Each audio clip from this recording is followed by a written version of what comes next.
broom that shocked the NBA. Nobody expected the strangest weapon in the NBA Finals to be a broom. Not a secret shooting machine, not a private lab, not some $1 million training device hidden inside an elite facility. Just a simple broom held high in a gym, turning every Jalen Brunson jumper into a battle against basketball's most impossible defender, Victor Wembanyama. And that is what makes this story so dangerous. Because Brunson is not supposed to solve this problem. He is listed around 6'2". Wembanyama stands 7'4" with an endless wingspan. The kind of reach that makes normal shots disappear before they even leave a player's hand. For most guards, seeing Wemby near the paint changes everything. The rim looks smaller, the lane feels tighter, even open space suddenly feels crowded. But Brunson did not wait until the finals to panic. He prepared. Inside those quiet workouts with trainer Dave Williams, the plan was brutally simple. If Wembanyama's arms can erase the rim, then Brunson had to train like the rim was already gone. So Williams raised a broom like a giant contesting arm and forced Brunson to shoot over it again and again. Higher release, better arc, faster decisions, no hesitation. What looked ridiculous became genius. Because this was never really about a broom. It was about obsession. It was about a smaller guard refusing to accept the limits the league tried to place on him. It was about a player who understood that size can scare you once, but preparation can answer forever. Now, with New York chasing history and Wembanyama standing in the way, that broom drill has become more than a training story. It has become a symbol of the entire finals. The giant gifted by nature against the guard built by discipline. And the question is simple. Can preparation beat greatness? Comment where you're watching from right now. If you believe Brunson's preparation can beat Wemby's size, press 1. If you think Wembanyama will take over the series, press 2. And don't forget to subscribe, because this final story is only getting crazier. The impossible matchup, on paper, this matchup never should have been competitive. Victor Wembanyama wasn't just taller than Jalen Brunson.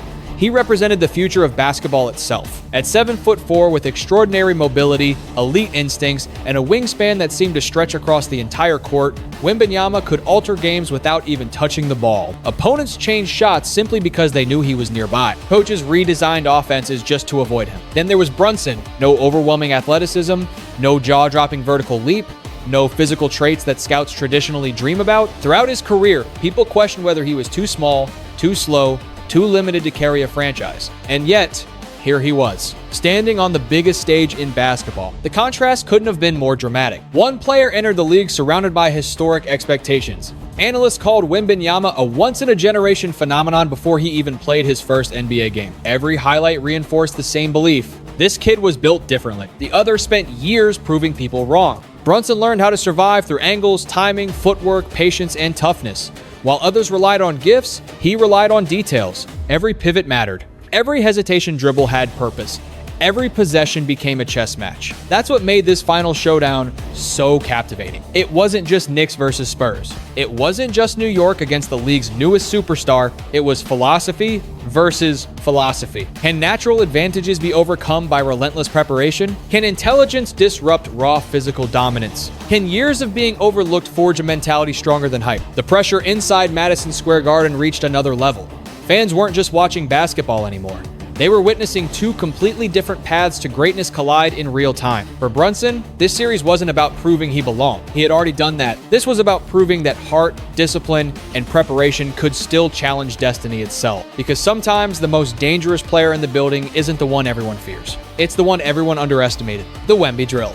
The most shocking part of Brunson's preparation was not how advanced it was. It was how simple it looked. Dave Williams did not need a laboratory to simulate Victor Wembanyama. He did not need virtual reality, expensive cameras, or some futuristic basketball machine. He needed one thing most people keep in a closet: a broom. But in that gym, the broom became Wemby. Williams would raise it high, blocking Brunson's vision, forcing him to shoot over a fake wall of length. Every jumper had to clear that obstacle. Every floater had to be released with trust. Every movement had to happen before the defense could swallow the possession. At first glance, it almost sounded funny. A professional NBA star preparing for the finals by shooting over a broom? But that is exactly why it worked, because the drill attacked the real problem. Wembanyama does not just block shots. He changes the way players think. He makes guards rush. He makes them second guess. He makes them look for the rim and suddenly realize they cannot see it anymore. So Brunson trained for that exact moment, not generally. Specifically, he trained for the feeling of having his vision interrupted. He trained for the panic of a long arm rising in front of his face. He trained his body to answer before fear could speak. Higher arc, quicker release, better balance, Gall mind. That is what separates real preparation from ordinary practice. Ordinary practice works on skills. Brunson's practice worked on problem. And Wembanyama was the biggest problem in basketball. So every rep became a message. When the giant steps up, do not freeze. When the rim disappears, trust the work. When the pressure arrives, do what you already trained to do. The broom drill was never about copying Wemby perfectly. It was about teaching Brunson that no defender, no matter how tall, could take away his confidence if his preparation was stronger than the fear. And suddenly, that simple broom did not look silly anymore. It looked like a weapon. The obsession nobody saw. Fans saw the clutch shots. They saw the celebrations, the roaring crowds inside Madison Square Garden, and the headlines praising Jalen Brunson's heroics. What they didn't see was the obsession behind every one of those moments. Because Brunson wasn't trying to become stronger than Victor Wembanyama, he was trying to become sharper. While most players focused on what they couldn't control, Brunson obsessed over what they could. He couldn't suddenly grow another foot taller, he couldn't extend his wingspan overnight, but he could master the smallest details that separate winning from losing. His footwork became surgical. Every pivot was designed to create inches of separation. Every hesitation dribble forced defenders to hesitate first. Every spin move had a purpose. While defenders chased highlights, Brunson chased efficiency. Nothing was accidental. Hours were spent repeating the same mid-range pull-up until muscle memory replaced doubt. Film sessions stretched late into the night as he studied defensive tendencies, searching for tiny cracks in even the league's toughest defenses. Conditioning sessions pushed his body beyond exhaustion because fatigue often exposes the truth about preparation. Brunson refused to let fatigue tell his story. Then came recovery. Ice baths, stretching routines, nutrition plan, sleep schedules. The glamorous side of basketball rarely trends online. Nobody creates highlight reels of an athlete choosing discipline over comfort. But championships are often built in those invisible moments. The truth is, greatness usually looks boring before it becomes legendary. Meanwhile, the world remained fascinated by Wembanyama's extraordinary gifts. And rightfully so. Players like him appear once in a generation, but Brunson represented something different. He represented possibility. He became proof that limitations don't always decide outcomes. Sometimes the player willing to prepare more thoroughly can disrupt expectations that everyone else accepts as inevitable. As the finals intensified, Brunson walked onto the court carrying something no stat sheet could measure. Confidence earned through repetition, because when pressure reaches its highest point, players don't rise to the occasion. They fall back on their habits. And Brunson had spent years building habits strong enough to survive the biggest stage in basketball. The Giant had physical advantages, but Brunson trusted something else. The work nobody saw. The man the NBA misread. Before Jalen Brunson became the heartbeat of New York, the NBA looked at him and saw everything he was not. He was not tall enough to scare defenses at first glance. He was not explosive enough to make scouts lean forward in disbelief. He was not the kind of prospect who walked into a gym and made executives whisper about generational upside. To many people, he looked safe, smart, solid, useful, but not dangerous. And that mistake became the fuel behind everything that came next, even after Villanova. Even after national championships, even after proving he could command pressure games with the calm of a veteran, Brunson still carried the label that follows so many guards his size. Too small to dominate when the athletes get bigger, longer, faster, and meaner. The league measured his body. It failed to measure his mind. That is where Brunson separated himself. He did not waste time trying to win the argument publicly. He did not need speeches. He did not need viral quotes. He simply went back to work, stacking quiet days until the results became impossible to ignore. Footwork, angles, balance, strength. Conditioning, decision-making. Every weakness people projected onto him became a skill he sharpened in private. When Dallas drafted him, they saw value. But even they did not fully understand what they had. They saw a reliable guard. New York eventually saw something bigger. A leader who could organize an entire franchise around discipline, poise, and late-game courage. And once Brunson got that stage, the story changed fast. The same player once questioned for his size began controlling playoff games against bigger defenders. The same guard once described as limited started closing games in Madison Square Garden, where pressure does not whisper, it screams. That is why New York embraced him so deeply. This city does not need perfect athletes. It needs fighters. It needs players who understand that respect is not handed out because of hype. It is earned possession by possession, bruise by bruise, fourth quarter by fourth quarter. Brunson became that player. He did not try to look like a superstar. He acted like one when the game demanded it. Every time he attacked the lane against giants, he challenged the old NBA belief that size decides everything. Every time he stopped, pivoted, and rose into a mid-range jumper, he reminded the league that skill can still punish length. Every time he made the calm decision while everyone else rushed, he proved that leadership is not about volume. It is about control, and control is exactly what Brunson built. That is what makes his finals matchup against Wembanyama so powerful.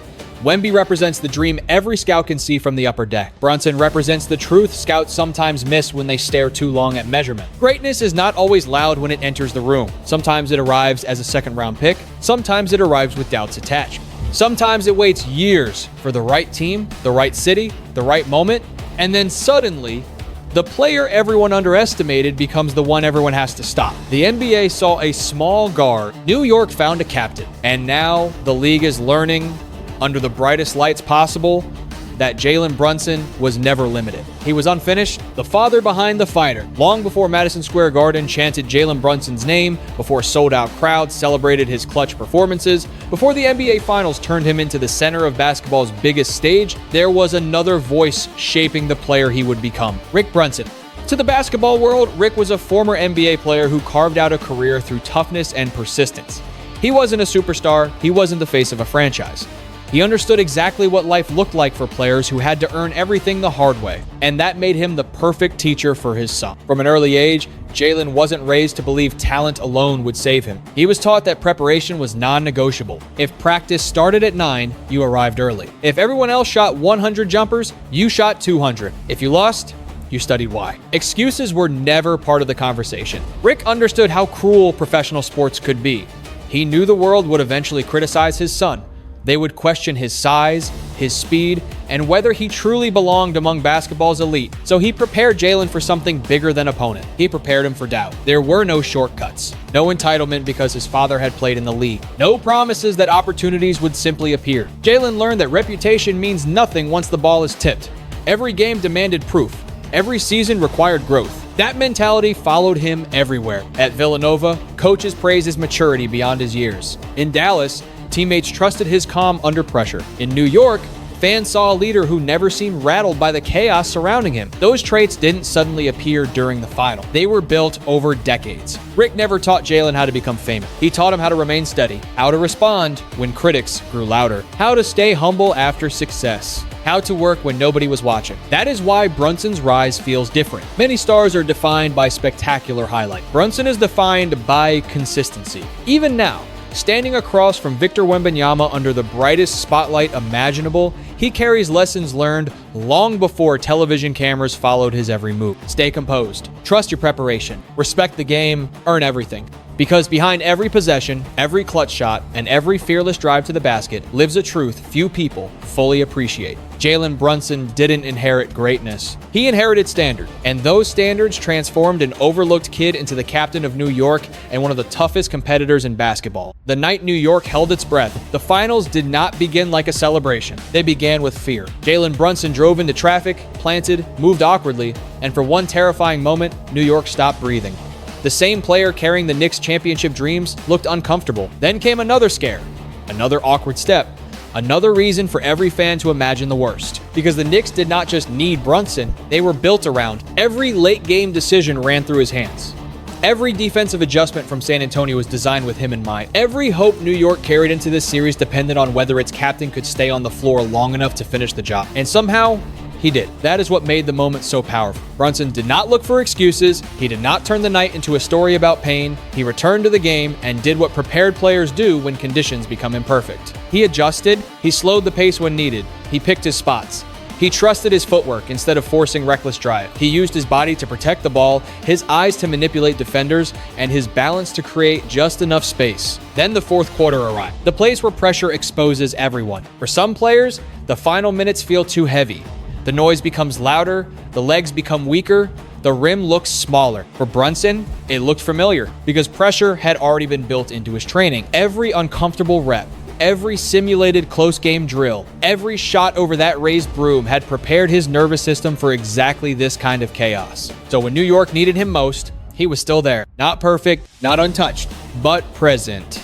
And sometimes that is what separates leaders from stars. Stars shine when everything is right. Leaders stay dangerous when everything starts going wrong. Across the floor, Wembanyama remained a nightmare. His length still changed shots. His presence still bent the Knicks' offense. San Antonio still believed it could swing the series back. But Brunson gave New York something stronger than comfort. He gave them belief. The kind of belief that spreads through a team when its leader takes a hit, gets back up, and keeps making the right play. That night, the message was clear. The Spurs had the giant, but the Knicks had a captain who refused to disappear. Two paths to greatness. Victor Wembanyama and Jalen Brunson arrived at this moment from completely different worlds. Wembanyama was seen as basketball's future before he ever became basketball's present.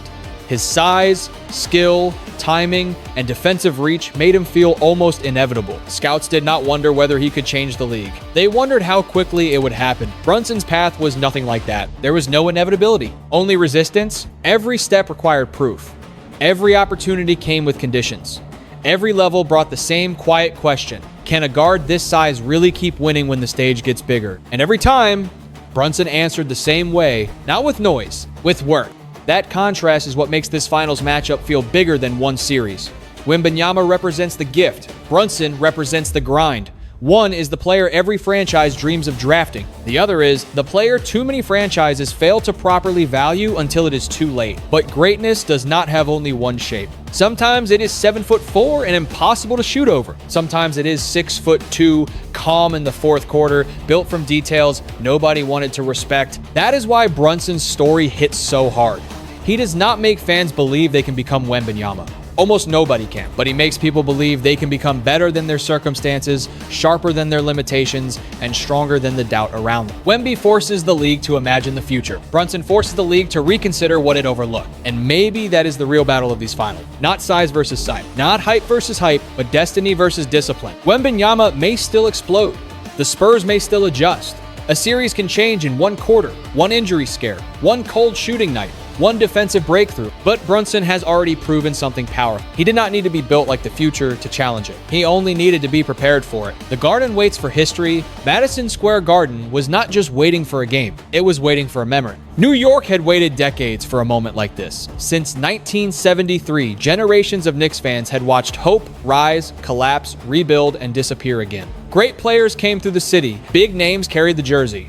Some became legends, but the championship never came back. Now, somehow, the man closest to ending that drought was not a towering superstar built in the old image of basketball dominance. It was Jalen Brunson, a 6'2" guard, a former second-round pick, a player once doubted by the same league he was now threatening to conquer. That is why the Garden felt different. Every possession carried history. Every Brunson jumper felt heavier than 2 points. Every roar from the crowd sounded like decades of frustration being released at once. New York did not just want a title, it wanted proof that loyalty, pain, patience, and belief had not been wasted. And Brunson had become the vessel for all of it. But the Spurs were not finished. Wembanyama still stood there, long, calm, dangerous, and capable of changing everything in one stretch. A 2-0 lead could turn fragile quickly against a player like that. So Brunson could not relax. The broom drill still had to matter. The footwork still had to hold. The calm still had to survive. Because history does not reward teams for getting close. It only remembers who finishes. And for New York, finishing this story would mean more than winning a series. It would mean rewriting how people talk about leadership, size, preparation, and belief. The Garden was ready. The city was ready. And Brunson, the man nobody saw coming, was standing at the center of it all. The lesson bigger than basketball. No matter how this final story ends, one truth has already emerged. Jalen Brunson changed the conversation. In a league obsessed with measurements, wingspans, vertical leaps, and unlimited potential, he reminded everyone that greatness is not always born in the spotlight. Sometimes, greatness is built in empty gyms through repetition so exhausting that nobody would ever choose it willingly. A broom. Hundreds of jump shots, film sessions that stretched late into the night, footwork drills repeated until they became instinct, discipline when shortcuts were available. Those things never trend on social media, but they shape champions. Victor Wembanyama represents something beautiful about sports. He represents possibility. He reminds us that extraordinary gifts still exist and that the future can arrive in forms we've never seen before. Jalen Brunson represents something equally powerful: choice. The choice to work when nobody is watching. The choice to stay humble after success. The choice to prepare harder after failure. The choice to answer criticism with consistency instead of bitterness. Too often, people convince themselves they cannot compete because they don't have the perfect advantages. They weren't born with the ideal body, the ideal opportunities, the ideal circumstances. Brunson's journey challenges that thinking. He never denied reality. He simply refused to surrender to it. He understood that while we cannot control every card we're dealt in life, we can control how seriously we prepare, how we treat others, how we respond to setbacks, and whether we keep moving forward when doubt surrounds us. That is the lesson children can learn from this story. That is the lesson athletes can carry into competition. That is the lesson adults can apply long after basketball games end. Preparation matters. Character matters. Resilience matters. And perhaps the greatest victories are not the ones displayed through trophies, but the ones won quietly against fear, insecurity, and the temptation to quit. Whether you're chasing a championship, building a career, supporting your family, or fighting through a difficult season of life, remember this. You do not have to be the tallest person in the room. You do not have to be the most naturally gifted. You only have to become the best version of yourself that your effort allows. Because peace is stronger than ego. Discipline is stronger than excuses. And hope becomes powerful when it is backed by action. If this story inspired you, hit the like button and subscribe to the channel for more NBA stories that go beyond the box score. Share this video with someone who needs the reminder that persistence still matters. And before you go, tell us in the comments. Press 1 if you believe preparation beats talent when talent refuses to prepare. Press 2 if you believe natural greatness will always find a way. Press 3 if Brunson earned your respect more than ever during this finals run. And no matter which number you choose, thank you for being part of this community. Until next time, keep believing, keep working, and never underestimate the power of showing up one more day when everyone else thinks you're finished.